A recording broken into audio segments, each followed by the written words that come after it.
Good morning, Kathy here from KathysKuteKreations, and today is week 1, and it is the cutting of As the Crow Flies. There we go. All right. Now, you have to buy your pattern going forward, and they will send you out each sheet on Monday. This is what we're doing today, the cutting. So I have this sheet out here so that I can look at all my prints. Now, I've got them laid out here on the table, so if you're trying to match up your fabric, then this is where you're going to do it. So I'm going to go ahead and I've got them. I've got the little what are they called? Something buddies. I can't remember what they're called. But anyway, I got them all clipped on here. So each one of them, so you'll know what the fabric is. And I'm going to show you. Now, the fabric A is not white, which is your background. Today in this quilt, this is the fabric right here. You get 3 sheets. You get the sheet that's got all the different cuttings. The sheet that tells you which week to put which cuttings on, and then the sheet, this is the A, I call it a sheet, but it's a wonderful sheet that they've created, the A, and then all the different colors here. So like I said, here's the cream. I'm going to start right here with B. I tried to lay it out the best I can so you can see it. C, D, give you an idea. There's E. Here's G. I got F and G in the wrong order, but that's okay. F is this one with the cream with the pumpkins and the crows and the little bitty stars. Some looks like fern, I think, and moon, half moon. Okay. H is your panel. I is the white. The black cobwebs on the white background, then it's the black cobwebs, I can't say cobwebs today, on the orange background, and then we have the, looks like roses, or it could be something else, but I'm guessing a rose bush. I'm not sure what that is. And then for L, it's the star with the purple background. And then M, which is going to be the last thing you would cut, is the black, and it's got little plus signs. They look like stars way up in the sky.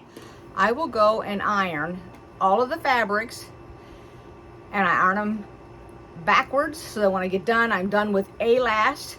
I drape them over my chair, my sewing chair, and then as I cut them, well actually I'll drape them over this chair here that I've got sitting over here in the corner. You don't see it, it's right out of the camera shot. I'll drape them over there, I'll grab one at a time, and I will cut them, and that's it. Now I'll break this up because I have a new puppy. He's 4 months old now. There's nobody here but me and Lainey, and I don't want Lainey babysitting him. So anyway, there's nobody to be watching him. He's still in his chewing age, although he has his baby teeth in. Before he didn't even have his baby teeth in. He had teeny weeny little nubs on his gums, and so he was teething to get his teeth in. Now that he has his teeth in, he's going to be chewing for the next 6 to 8 months, so he can't be left by himself.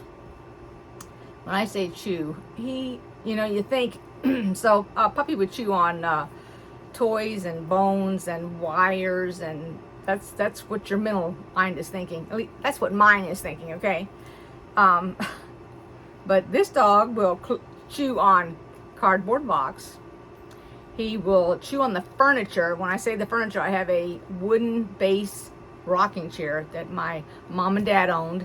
And of course, he wants to chew on it. And I've already promised my daughter that she can have the rocking chair. So she says, protect my chair, protect my chair. So, and then I've caught him chewing on the gate, which is a hard plastic. I have a metal gate and I have a plastic gate. Oh, and I have a wooden gate too. Let's see, what else have I caught? I've caught him chewing on cardboard boxes. I have a cardboard box that's not made into a box yet. It's just sitting there. I'm trying to think what else. He's not chewed on the, I probably shouldn't even mention because this is putting it out there in the universe and they'll probably do it. He has not chewed on the fabric of the regular chair, but I did catch him chewing on my granddaughter had a blanket thrown over her chair, and I caught him chewing on the corner of that. I don't know for sure if it was the label that he was trying to get a hold of or what, but one time I have carpet that you buy and then you lay it down. Well, I have went and bought 4 large carpets and put them on my living room floor so I wouldn't have hardwood floors. So where the carpet overlaps like this, he's chewed on the corners right here that overlapped. So I've caught that. But it's a wear and tear thing. So already from the traffic of us walking and everything and sliding stuff and things like that, it's wearing on that corner. I think that's what attracted him to the corner. I have one of those raised beds. You've seen them at I think they're at PetSmart and Petco, but I don't think they're at Walmart. I'm not sure, but it's made out of, I think it's made out of PVC pipe, the legs are, and the frame, and then it's a piece of fabric, hard like canvas fabric, that goes over the top of it. It's about this high up off the floor. It's got 4 corners on it. I got him one of those so he could get up off the floor, because you know he's got all that fur on him and to keep him from being so overly hot. He lays on that. Well, when his brother comes over, Henry, they play on the top of it, the bottom of it, and everything. They flipped it over, but he has been caught chewing on it, and he got one of the little legs off. I mean, it's got that little rubber caps on him. Well, now there's 3 rubber caps because one of them he chewed up. So just to give you an idea that he can't be trusted downstairs. So right now he's quiet, but he might occasionally bark. So I'm just going to work for like 4 hours, then I'm going to quit, then I'm going to come back up here in the sewing room and I'll work 4 more like that. So I break it up. I may even just do 2 hours at a time, go down there and play with him a little bit and take him to the bathroom and that kind of thing. This way he's not locked up all day long like when I have to go to work or something like that. All right, let's go ahead and we're going to get started on cutting this as soon as I get to finish ironing it. All right, I hope everybody's joining me. So all of the fabric is ironed. Now I don't think that I said, I did not starch it. Okay, all I did was ironed it. If I want to spritz a little bit of water, that's fine, but I don't put any starch on it. Not when I buy pre-cut fabric. I'm going to fold this so I can show you.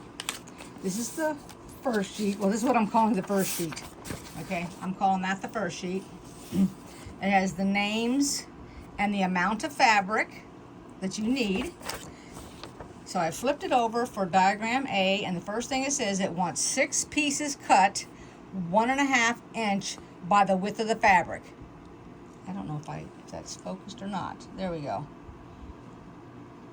The width of the fabric is from one end to the other. So I have the fold. I'm going to show you here. The fold is right here. There's the fold. And then I've already cut off so that it's straight edge. And now I'm going to cut 6 1.5 inch strips. Now the paper's asking for 7 2.5 inch strips by the width of the fabric. Then we will subcut those. So I'm going to go and I'm just going to follow the directions all the way through. I set up my design board right here, this little one, and I'll put the fabric on it. I got the smaller boards underneath it for the weeks. And what else was I going to tell you? I thought of something. As I come back and I think of things, I will tell you, or I'll talk with you as I do the video, but I can't remember what I was going to say. It'll come to me. I use these little things like right here. Okay, I remember what it was now. Try to ignore the lights. As you can see, they're a little bit yellow, and one of them's out, so I got to replace that. But as I sew, when I put, this is my 2.5 inch. So I have my long ruler on the left because I'm right-handed. I butt up the ruler I'm going to use for the 2.5, and I make sure, I don't know what is going on with the focus here. It's having an issue. That the line for the 2.5 mark, that even says 2.5 right there, is actually on the fabric and I can see it. Now you don't have to do that. You could do it so that yours is like that, but I like to see mine before I cut it. It gives me just a little bit extra fabric. Okay, that's what I was going to say. And if I think of something else, I'll come back. And now all I've done is cut my 6 1.5 inch width of fabric, my 7 2.5 inch width of fabric strips, and my 4 4.5 inch width of strips. Now this is all out of the cream fabric, which is the number A fabric right here. So I did that and that and that. Haven't subcut it, but I want you to know this is all I got left of my cream. So if you make a mistake, you're going to need to get an Upsy kit if you got the kit. Just letting you know. All right, now we're going to subcut. So the 6 1.5 inch strips don't get subcut, and they actually go on week 5.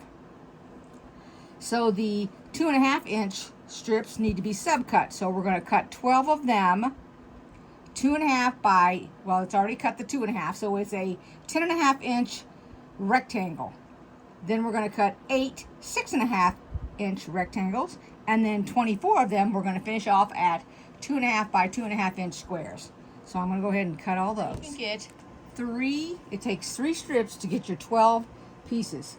So when you cut your 10.5, and this is what I did, they'll have a little bump like this. So I'm flipping the fabric over like this, turning it around, and then getting 2 strips out of this. And this is how I'm doing it. So I go to my 10.5, and I put the black strip there and the mark for the 10.5 there. Make sure it's on there. Press down and then cut. And that's 3. Then I bring it up here and do the same thing. This way, if it's on my board crooked, it won't make a difference because I'm not looking at my board now. I'm looking at this ruler that I'm using. And here's that little bump right here. See? And then we're going to do our 10.5, and then you end up with a piece like this left over out of your strip where the fold was at. And then you just pitch that, unless you're into those little scraps, then you keep it. Now, when I'm all finished, I have an entire strip. So I'm setting that aside. And this is what I got left over, that piece right there. So that's what I'm setting aside. That is my A fabric. It's all cut out. Now I'm moving on to B. I have to do my 4.5 inch subcut those. So we have 4.5 inch squares. We have 10 of them, and then we have 8 4.5 by 10.5.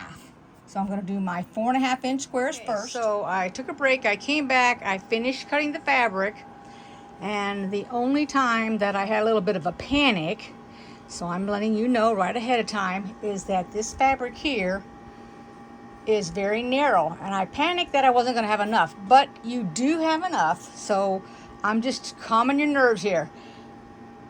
No matter which one you think you won't have enough, you will have enough. They might have a little bit leftover fabric, but as long as you don't make a mistake. Now, if you make a mistake, you know that Fort Worth Fabric Studios has an oopsie kit that they will get for you assembled. You just have to tell them what fabric you boo-boo. Anyway, I went ahead and I set this up on the board. Now, all I've done is compiled all weeks right here on the board. This is week 2 is right here, this little pile right here. This is 3, that's 4, and this is 5. Okay, 5 has the most, and it's got a whole bunch of strips for putting it together. Now, when it comes to week 2, I'll put it on the smaller board, but I don't have it on right now because I like to keep it all grouped together so I can cover it in case the cat just happens to get up here. I don't want him or her getting all over everything. So I take these right here and just do this. And then I will put, that's what I do, I cover it up, and then I'll put the box for my Fort Worth Fabric Studios that I have my patterns and stuff in, and I put it on top. Alrighty, I took a break and I came back, and they're going to use this block, panel block, out of the 4. They're going to use this one here. And of course, I just happen to have a 20.5 inch square because I square up my quilts because of the length and the 2 sides. And when I trimmed down, so it had white, a little piece of white, you're gonna have to ignore poor little bandit down there all by himself. Laney's sitting on a chair, but I had to confine him because he's still a chewer. You know, he's just about, what is he, 4.5 months now? Just, yeah, so he'll be here 5 come next month. So he's still a chewer. He's got his baby teeth, but oh my goodness, he chews everything. And let me tell you, when I'm not paying attention and I don't see him out of the corner of my eye, he jumps up on my lap. And now he's gotten to the point that he won't chew on me because I've told him enough times that he's not allowed to chew on me if he sits in my lap. Alrighty, so this has to be 18 inch square. So I put it on the 18. So what I did was I went ahead and I trimmed all the white, okay? And then left it like that, and then I came back because as I can see on here, when I trimmed around and took off the white, which there's a little bit of white up here, a little bit of white here, I took my square and I folded it, and when I folded it to get the middle, two things. I took and matched this with the other side, and then it looks like it's off.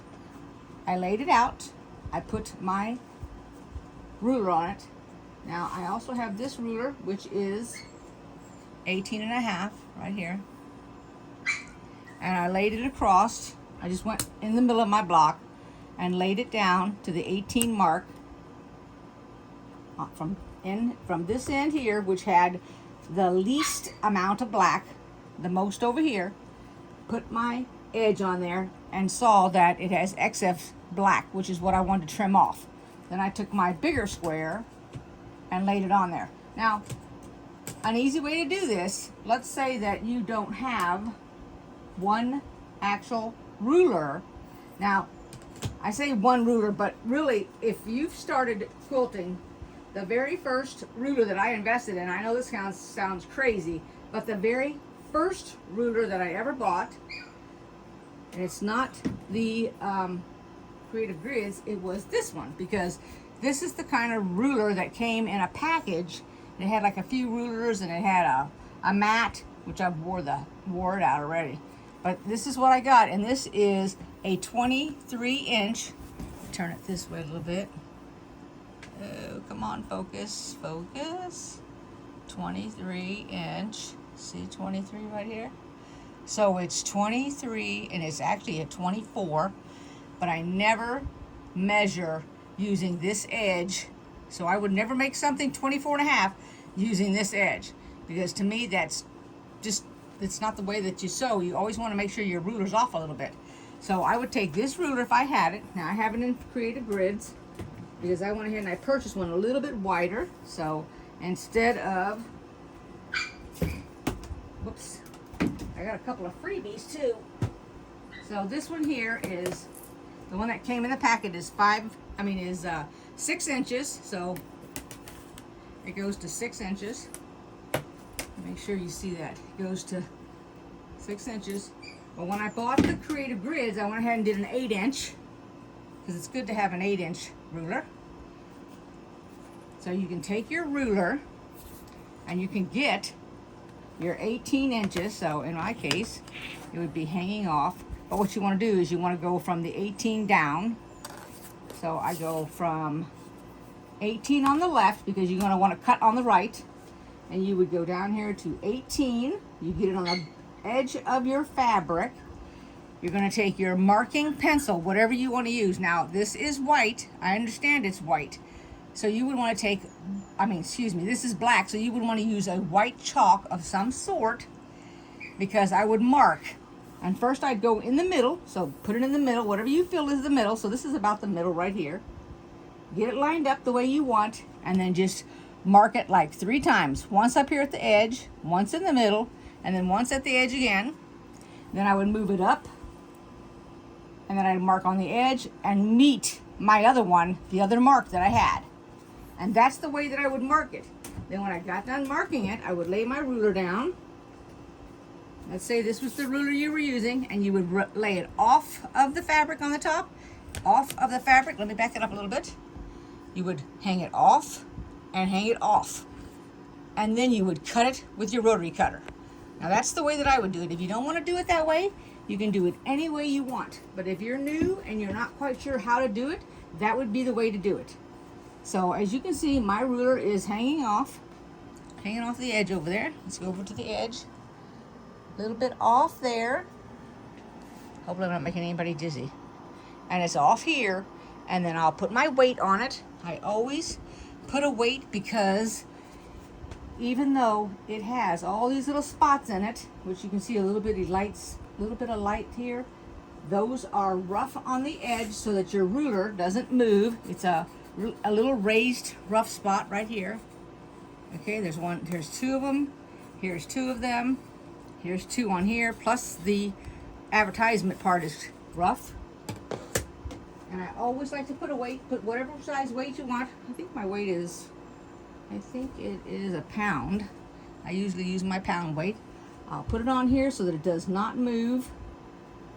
So that it, and I make sure that my 18 is all the way up. And then I'll just slowly pressure here and just a little bit. That's all you gotta do.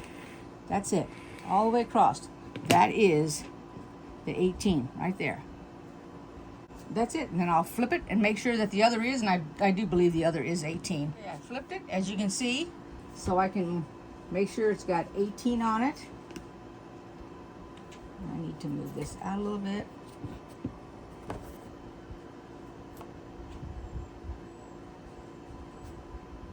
And it looks like just the edge, just a smidgen of the edge on the top and the bottom. So a little bit here.